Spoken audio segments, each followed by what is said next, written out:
তাহলে আমাদের হচ্ছে প্রশ্নমালা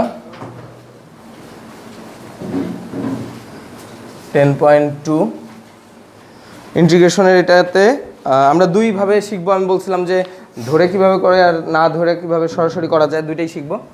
এক নাম্বারটা যেটা integration of 5x + 2 whole cube dx. তাহলে এটাকে আমরা কি করতে পারি দেখো, প্রথমে আমি না ধরে ট্রাই করি কি করা যায়। তো আমি এই টোটালটাকে এক্স চিন্তা করে নিলাম যে এই টোটাল এক্স কিউবের ইন্টিগ্রেশন করলে আমাদের কি আসতো, এক্স টু দি পাওয়ার 3 + 1 মানে 4 divided by 4, x to the power n এর সূত্র, x to the power n + 1 divided by n + 1। কিন্তু যেটা এক্স ধরছে ওটা তো এক্স না, তাহলে ওইটা এক্স না হলে এটাকে ডিফারেন্সিয়েশন করে কি করতে হয়, ভাগ করতে হয়। তাহলে এই নিচে ওইটা লিখে দেবো ddx অফ 5x + 2। যেহেতু শর্টকাটে করতেছি তাহলে এই পুরাটাই লিখবা যখন পরীক্ষা লিখবা। তখন আমরা এটা লিখতে পারি 5x + 2 টু দি পাওয়ার 4, নিচে হচ্ছে এইটাকে ডিফারেন্সিয়েশন করলে কত হবে, 5x হবে 5, 2 হয়ে যাবে 0। সো 5 × 4 কত, 20। এইখানে কিন্তু সি দিয়ে দিতে হবে, এই লাইনে সি দিব কেন, ইন্টিগ্রেশন করা শেষ এবং এইটাই অ্যান্সার।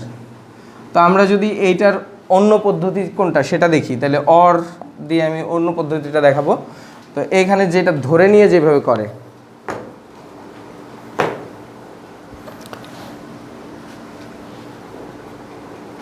ধরে নেওয়া পদ্ধতিটা হচ্ছে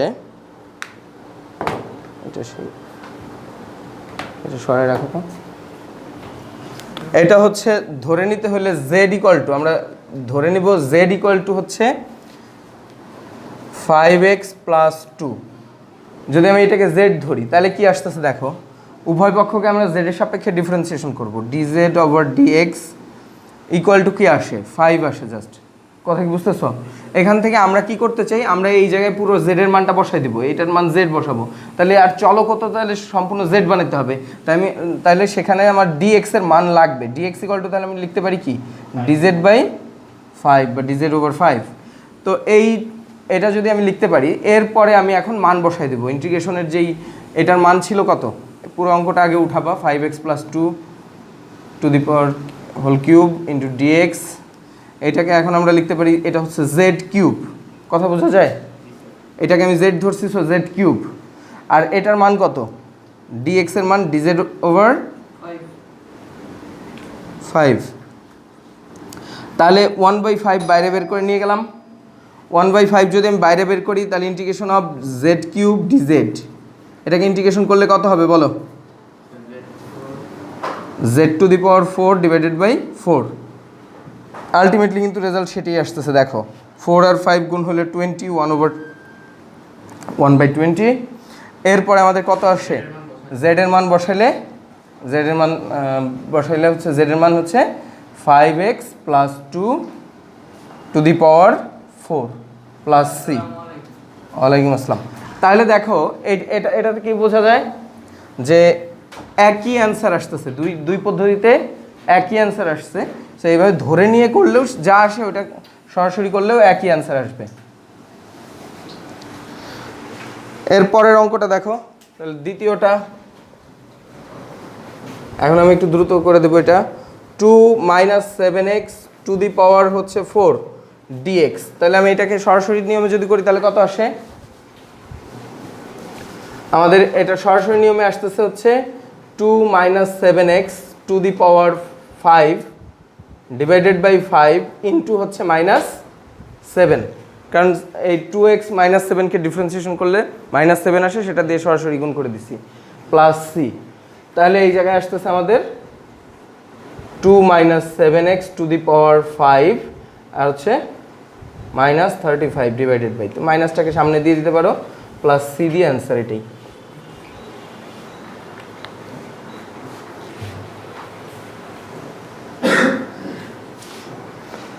তাহলে দ্বিতীয়টার আমি অন্য নিয়মটা দেখাইলাম না, তোমরা বাসায় ট্রাই করবো এটা। 3 নাম্বারটা 3 নাম্বারটা দেখো, কিছু অঙ্ক ধরে নিয়ে সুবিধা হয়, সেটা পরে দেখবো আমরা। সেটা হচ্ছে integration of root over 1 - x dx। তো রুটটাকে আমরা জাস্ট পরের লাইনে ইন্টিগ্রেশন 1 - x⁻½ dx ধরে নিলেই আমাদের জন্য এটা সহজ হয়ে যাবে। তাহলে এখানে কত আসতেছে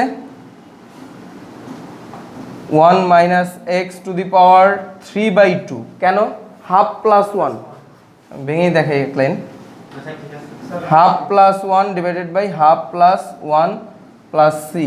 হাফ প্লাস 1 সরাসরি এভাবে চিন্তা করবা যে 1 আর হাফ মানে কি 1.5 মানে 3/2। তাহলে এখানে একটা কাজ করতে হবে, সেটা হচ্ছে এটা তো এক্স ধরে নিয়েছিলাম কিন্তু এক্স তো না, ওইটাকে ডিফারেন্সিয়েশন করলে আমরা একটা -1 পাই। সে -1টা অবশ্যই নিচে লিখতে হবে, নাহলে অ্যান্সার ভুল হয়ে যায়। সো টোটালি আসে -3/2 নিচে, উপরে হচ্ছে x⁻³ প্লাস সি। তুমি আরেক লাইন করতে পারো যেটা, সেটা হচ্ছে 2/3 লিখে দিতে পারো, 3/2কে ডিগবাজি দেওয়া দিতে পারো, এটাই অ্যান্সার।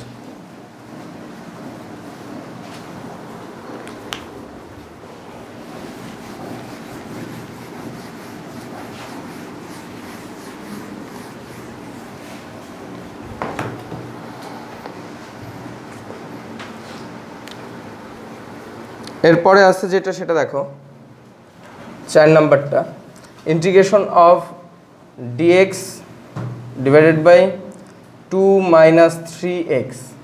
তো আমি এখানে যেটা করব সেটা হচ্ছে যে এটাকে পরের লাইনে লিখতে পারি 2 - 3x⁻½ লিখলে কোনো সমস্যা আছে?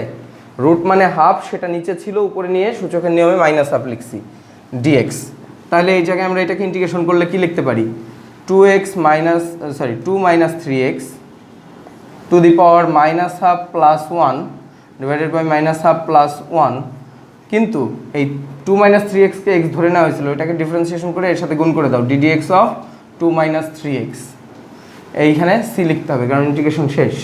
তাহলে আমরা এই জায়গায় এটাকে ডিফারেন্সিয়েশন করলে -3 পাচ্ছি, আর এখানে যোগ বিয়োগে আসতেছে হাফ ইন্টু -3 মানে -3/2 বোঝা যায়।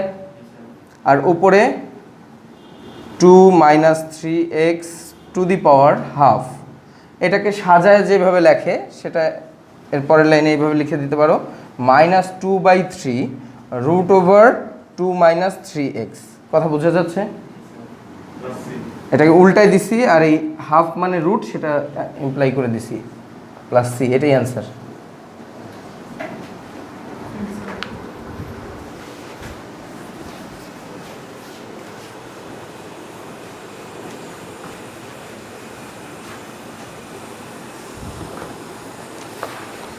পাঁচ নাম্বারটা তোমরা বাসায় করবা, 6 নাম্বারটা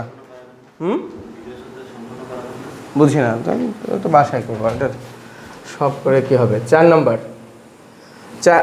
6 নাম্বার সরি 6 নাম্বারটা কি দিছে integration of x² - 1² root x dx। তো এই জায়গায় প্রথমে উপরেরটাকে সূত্রে ভেঙে দিব আমরা, x² -2x² প্লাস 1² মানে a - b² সূত্রে ভাঙছি, নিচে রুট x আছে x⁻½ লিখলাম dx। এরপরে আমরা সেপারেট করার যে নিয়ম জানি, উপরে যদি ভিন্ন ভিন্ন সংখ্যাগুলো যদি যোগ বিয়োগ আকারে থাকে তাহলে আমরা এটাকে সেপারেট করতে পারি কিভাবে দেখো, ইন্টিগ্রেশন x⁴ নিচের হাফ উপরে চলে যাবে, তাহলে কত হবে x⁴ x² মানে x⁴, আর নিচের এই যে x⁻½ এইভাবে আগে একবারে না গিয়ে ভাগ করে লিখি dx, সেপারেট করে -2 ইন্টিগ্রেশনের মধ্যে x² নিচে x⁻½ dx, integration 1/x⁻½ dx। এখন দেখো এটাকে তাহলে আমরা না, এটা লগের নিয়মে যাবে না, পাওয়ারের নিয়মেই, সূচকের নিয়ম। হ্যাঁ, x⁴ -½ তার মানে এটাকে আমরা লিখতে পারি 4 থেকে 3.5 মানে কি 7/2, 7 অর্ধেক 3.5, তাহলে dx -2 এটা হয় 1.5, তাহলে integration of x⁴ 3/2 dx plus এটা হচ্ছে x⁻½ dx, এটা হচ্ছে 9/2 ডিভাইডেড বাই 9/2 মাইনাস টু, এদিকে দেখো এখানে কত আসতেছে, x⁻³ কে যদি 1 যোগ করে দাও তাহলে এটা হচ্ছে ছিল 1.5, আড়াই হবে, তার মানে 5/2, 5/2 ডিভাইডেড বাই 5/2 প্লাস 1 যোগ করো, ও যেটা বলছে আমি বুঝছি, ওর দরকার নেই অত বোঝামি না। এবার দেখো ইন্টিগ্রেশন যদি আমি x⁻½ কে এই নিয়মে সলভ করি তাহলে কত আসে, x⁻² +½ half minus half by minus half plus 1 মানে +½ divided by half plus c। এবং শেষমেশ এটাকে যদি আমরা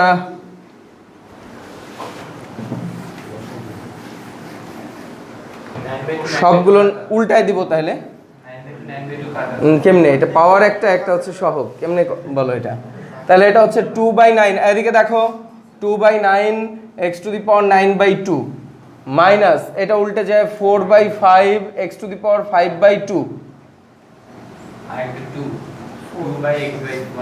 আর এটা হচ্ছে প্লাস 2x⁻½ মানে √x প্লাস c, এটাই অ্যান্সার। হাফ রাখলে কোনো সমস্যা নেই।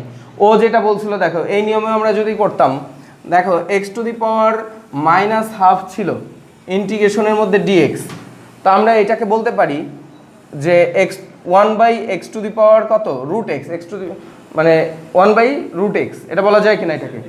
আচ্ছা, এটাকে ইন্টিগ্রেশন করতে যায় আমি যদি এখানে 2 দিয়ে গুণ করতাম আর এখানে যদি 2 দিয়ে গুণ করতাম তাহলে 1/2√x, আমরা জানি √x কে ডিফারেন্সিয়েশন করলে 1/2√x হয়, সো এইটাকে ইন্টিগ্রেশন করলে অবশ্যই কি ফিরে পাবো, √x। এইভাবেও বলা যেত এটা 2√x, এটা একটা অনুসিদ্ধান্ত যদি চিন্তা করো করতে পারো। কিন্তু তারপরেরটা দেখো, এদিকে দেখো 7 নাম্বারটা,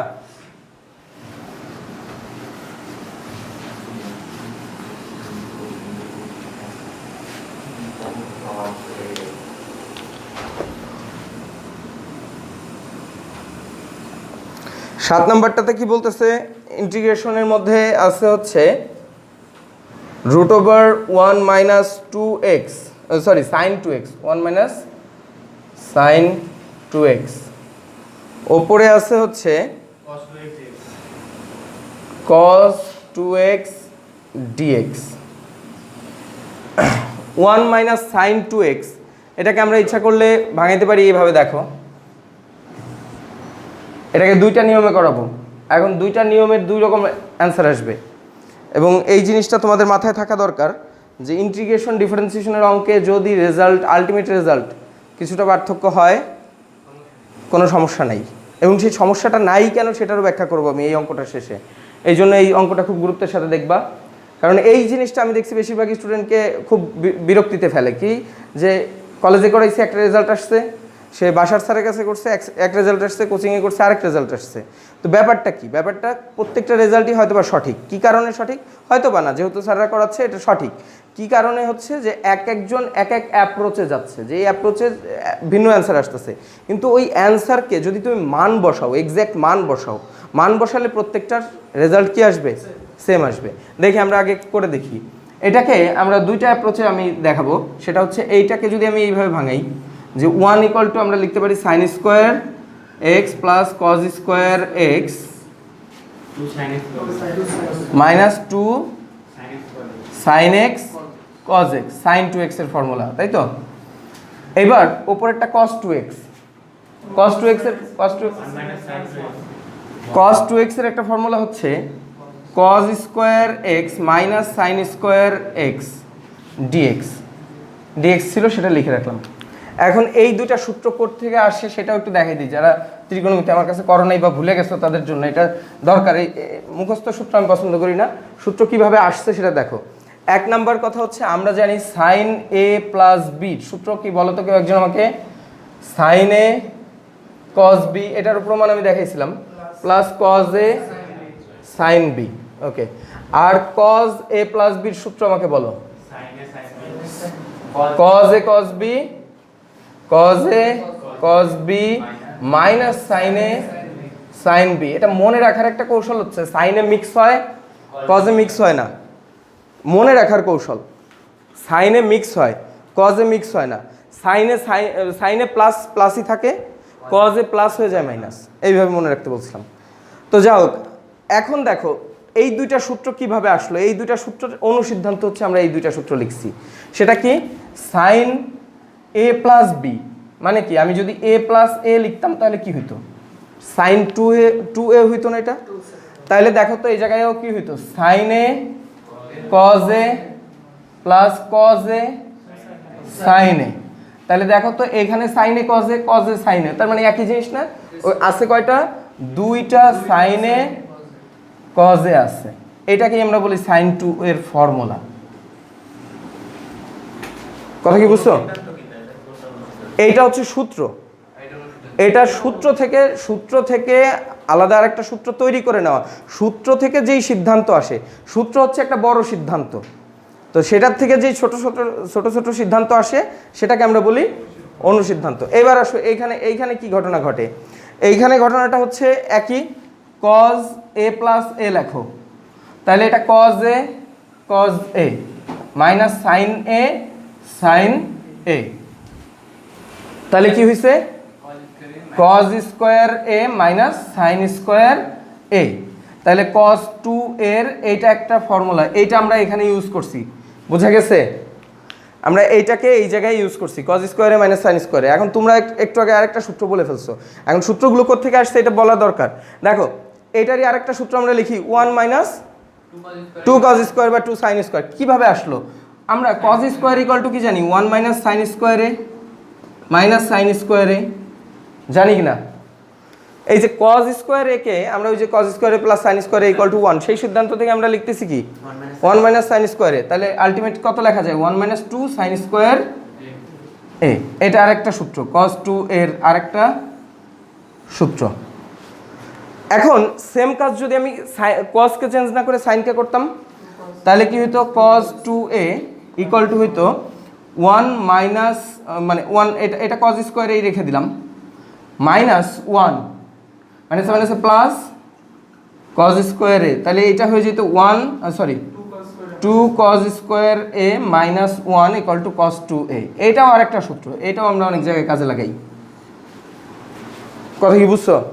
তার মানে সবগুলো সূত্রের কি উৎপত্তি স্থল এক জায়গায়, এক জায়গায় 30টা সূত্র লিখে দেয়। এটা মুখস্থ করা কিন্তু টাফ, কিন্তু যদি এরকম ভাঙা শেখো বাসায়, যদি তুমি এটাকে সূত্রগুলোকে ভাঙাও ওইভাবে, তাহলে তুমি আর ভুলবা না। এটা আমার মনে হয়, আমার ক্ষেত্রে হয় না, ভুল হয় না।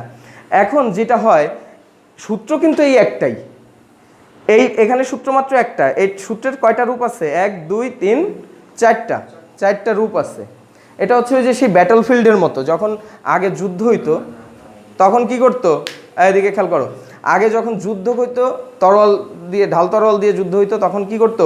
প্রত্যেকবার যুদ্ধ করার আগে, মানে প্রথমবার যুদ্ধের সময় দেখা গেছে যে যারা প্রথম সারিতে ছিল, পরের বার যুদ্ধ যখন আবার অ্যাটাক করতে যাবে তখন তাদেরকে পেছনের গুলোকে সামনে দিত। কী কারণে দিত? যে বিপক্ষ দলের সৈন্যরা যেন মনে করে যে ওদের সৈন্য দেখা যায় প্রতিদিনই চেঞ্জ হয়, তার মানে কত না সৈন্য আছে তাদের। তো এই যে অঙ্কের সাথে মনে হয় তোমাদের এরকম একটা ব্যাটেল চলে, যে একই সূত্রকে ভিন্ন ভিন্ন রূপে প্রেজেন্ট করে করে ভয় দেখানো, যে এই দেখো কত সূত্র আছে। আসলে সূত্র এই একটাই। হ্যাঁ, 40টা সূত্র দেখা যাবে, উৎপত্তি স্থল 3টা বা 4টা সূত্র, বা বেশি হলে 5টা সূত্র। হ্যাঁ, তো 5টা সূত্র থেকে উৎপত্তি হয় এগুলো। যাই হোক, এখন এইটা আমি কেন করলাম, এখন দেখো ইন্টিগ্রেশন, এই নিচেরটাকে আমি লিখতে পারি তাহলে sine x plus minus cos x whole square, ওপরে একটা রুট ছিল, ওপরেরটাকে আমরা এখন যদি এইটাকে সূত্রে ভেঙে দিই তাহলে কত লেখা যায়? Cos A plus sine A X, হ্যাঁ, cos x plus sine X into cos x minus sine X, এখানে ডিএক্স আছে। এখন তোমরা বলো এই রুট স্কোয়ারে যদি আমি কেটে দিই তাহলে এইখানে কি হচ্ছে দেখো, প্রথমে এই রুট এবং স্কোয়ারে কেটে দিলাম, তাহলে এখানে sine X minus cos X, আর এখানে cos x minus sine X ছিল, তাই না? তাহলে আমি যদি উপরে বা নিচে যে কোনো এক জায়গায় একটা মাইনাস দিয়ে গুণ করি, নিচেরটাকে মাইনাস দিয়ে আমি গুণ করব, তাহলে মাইনাস কমন নিলে দেখো cos x minus sine x থাকতেছে, ওপরে cos x plus sine x আর এটা cos x minus sin x থাকতেছে। তাহলে কি হলো দেখো, এইটা এবং এইটা কাটা যাচ্ছে, শুধু dx এর মধ্যে থাকতেছে কে, ইন্টিগ্রেশনের মধ্যে থাকতেছে মাইনাস, বাইরে বের করে দিই cos x plus sin x dx থাকে না। এখন আমি যদি এটাকে ইন্টিগ্রেশন করি এই দুজনকে, তাহলে এটা সিম্পল ইন্টিগ্রেশন হবে না। তাহলে এটা integration of minus cos x dx, এই জায়গায় আবার minus integration of sin x dx। তাহলে এটা হচ্ছে cos x কে ইন্টিগ্রেশন করলে হয় minus sin x, cos x কে ইন্টিগ্রেশন করলে প্লাস sin x হয়। আচ্ছা, minus sin x plus cos x, so আমি লিখতে পারি এটা হচ্ছে প্লাস সি। হ্যাঁ, প্লাস সি দিলাম। এটা কত আসে, cos x minus sin x plus c. এই পর্যন্ত আমাদের অ্যান্সার। ক্যামেরায় আসছে এই পর্যন্ত? গুড। তাহলে এটা গেল আমাদের হচ্ছে একটা নিয়ম। এই অঙ্কটাকে আমি দুইটা নিয়মে করতে চাইছি, তাই তো? এটুকু মুছে ফেললাম, এটুকু উঠানো হয়েছে না। অন্য নিয়মটা কি সেটা দেখি আমরা।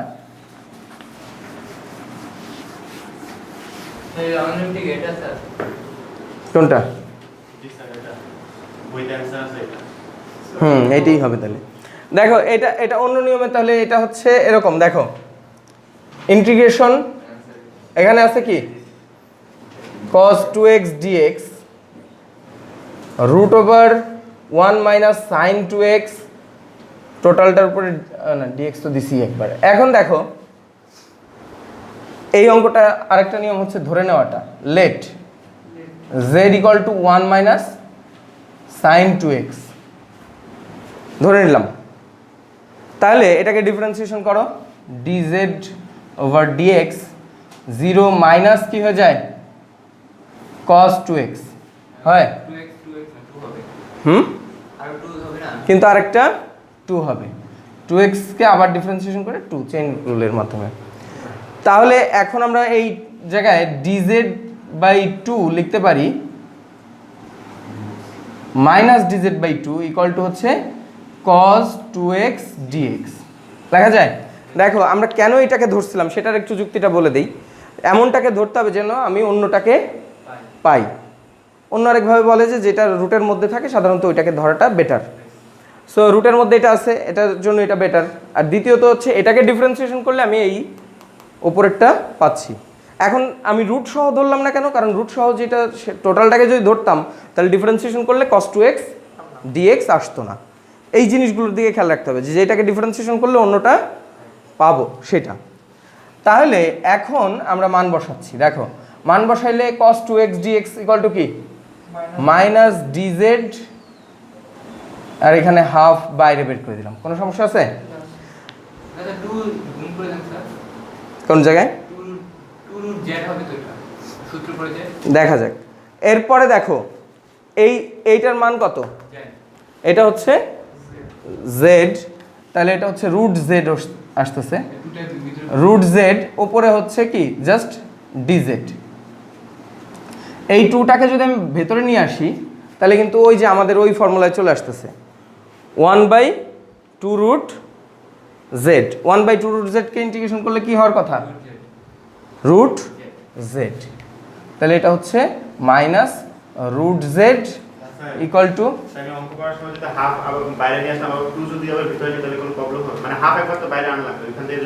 কোনো সমস্যা নেই, গুণাকারে ভেতরে বাইরে যে কোনো জায়গায় রাখতে পারো। এটা আমি যে একটু আগে যে সূত্রটা দেখালাম ওইটার কারণে হয়েছে। যদি তোমরা চাও যে না এইভাবে আমি রুট জেড সরাসরি করবো না, এই 2কে বাইরে রাখবো, তারপরে জেডের উপরে মাইনাস হাফ ধরবো, তারপরে x two the power n এর সূত্রে ভাঙাবো, আরও 2-3 লাইন করবো, করতেই পারো। বুঝতেছো? তাহলে এই জায়গায় আমাদের অ্যান্সার আসতেছে মাইনাস রুট ওভার জেডের মান কত 1 minus sine 2x plus c. এটা অ্যান্সার, তোমাদের বইতে এটা দেওয়া আছে অ্যান্সার। এখন তুমি বলতে পারো যে তাহলে এই অ্যান্সারটা কি ভুল কিনা। এখন তুমি এটা যাচাই কেমনে করবা? যাচাই করার উপায় হচ্ছে তুমি এই এক্স এর একটা মান ধরে নাও, ধরো না জানা মানগুলোর মধ্যে একটা 30 ডিগ্রি আর 60 ডিগ্রি। আমি 30 ডিগ্রি ধরলাম। 30 ডিগ্রি ধরলে এটা কত আসে 60 ডিগ্রি। সাইন 60 ডিগ্রির মান কত? আমি কিন্তু এটা যাচাই করতেছি, এটা অঙ্কের অংশ না, এই পর্যন্তই অ্যান্সার আমাদের। আমি এটা যাচাই করতে আমাদের দেখাইতে চাচ্ছি যে এই অ্যান্সার আর ওই অ্যান্সার একই। তাহলে আমরা এই জায়গায় যদি মাইনাস রুটের মধ্যে কি দেই দেখো, 1 মাইনাস সাইন 90 ডিগ্রি ধরবা না, এটা 60 ডিগ্রি ধরো। 60 ডিগ্রি ধরলে কত আসতেছে? √3/2। বা 45 ডিগ্রি ধরলে ওই তো 45 ডিগ্রি হলে 90, তাহলে এখানে ধরো 1 - 1, এটা হয়তো 0। 45 ডিগ্রি ধরছি আমরা। এই ক্ষেত্রে আমাদের অ্যান্সার আসছিল, যদি আমি এই প্লাসটাকে ইগনোর করি, মাইনাসটা ধরি, তাহলে আমাদের অ্যান্সার আসছিল কত? Minus sine x. না, এবার দেখো মাইনাস কি ছিল? Minus sine x plus cos x, এরকম ছিল না? তাহলে সাইন 45 ডিগ্রি কস 45 ডিগ্রি কি হবে? মাইনাস হাফ 1/√2 1/√2, তাহলে 0। তাহলে কি একই আসে কিনা? রেজাল্ট যাই আসুক, তুমি 30 60 প্রত্যেকটার মান বসায় দেখো, একই রেজাল্ট আসে। তার মানে বইতে অ্যান্সার এটা আছে, কলেজে করাইছে এটা আসছে, তাহলে তো দুটা মিললো না। তো এখন এই জন্য এটা নিয়ে টেনশন করাটা খুব একটা জরুরি কিছু না, যে ভিন্ন রেজাল্ট আসলো কেন। ডিফারেন্সিয়েশন ইন্টিগ্রেশনে রেজাল্ট ভিন্ন আসলেও দুইটার মান আলটিমেটলি কি থাকে? সেম থাকে। এই জিনিসটা জানার জন্য এরপরে আর কনফিউশন না থাকে। এরপরে 2 নাম্বারের গুলো করবো। দেখো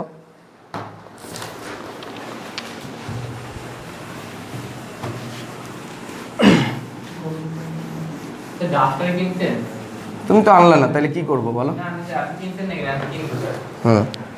আচ্ছা, এরপরেরটা তুমি কিনো। এইবার 2 নাম্বার দেখো, 2 নাম্বারের 2-এর 1 আমাদের বলতেছে integration of cos 5x plus π/3 dx। তাহলে আমরা এখানে কি করব? আমরা এই জায়গাতে এই টোটালটাকে cos এর x চিন্তা করে ইন্টিগ্রেশন করব। তাহলে cos x কে ইন্টিগ্রেশন করলে sin x হয় 5x প্লাস π/3, বাট এটা তো x না, অতএব এটাকে ডিফারেন্সিয়েশন করে নিচে ভাগ করে দেব, ddx of 5x plus π/3। So আমরা এখানে যেটা পাচ্ছি, 5x কে ডিফারেন্সিয়েশন করলে কত হয়? 5, আর এটা π/3 হচ্ছে কনস্ট্যান্ট 0 হয়ে যায়। সো আমি লিখতে পারি নিচে 5, উপরে এখানে কিন্তু c দিতে হবে, sin 5x plus π/3 plus c, এটাই হচ্ছে অ্যান্সার। আর অন্যান্য ক্ষেত্রে যেটা করে, ধরে নেওয়ার ক্ষেত্রে এইটাকে z ধরে ডিফারেন্সিয়েশন করে মানটা বসায়। দুইটা সেম কাজ, সেম।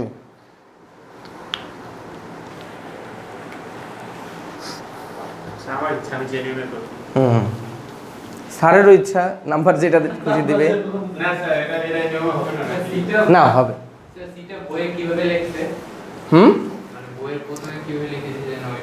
না, ওইটা আলোচনার সময় বলছে যে সি যোগ করতে হবে, তারপরে অ্যান্সার, প্রত্যেকটা অ্যান্সারে সি যোগ করার ঝামেলাটা তারা নেয় নাই।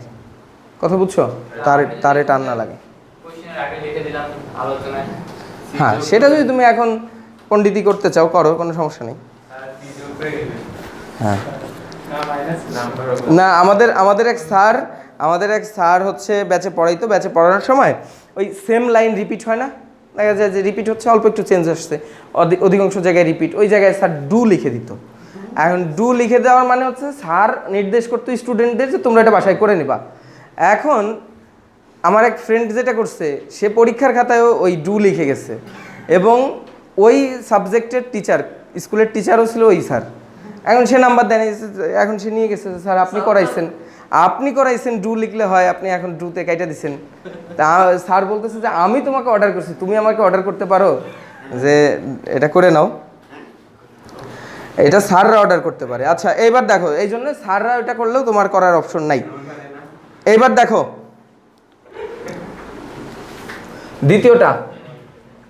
দ্বিতীয়টা হচ্ছে ইন্টিগ্রেশন অফ সাইন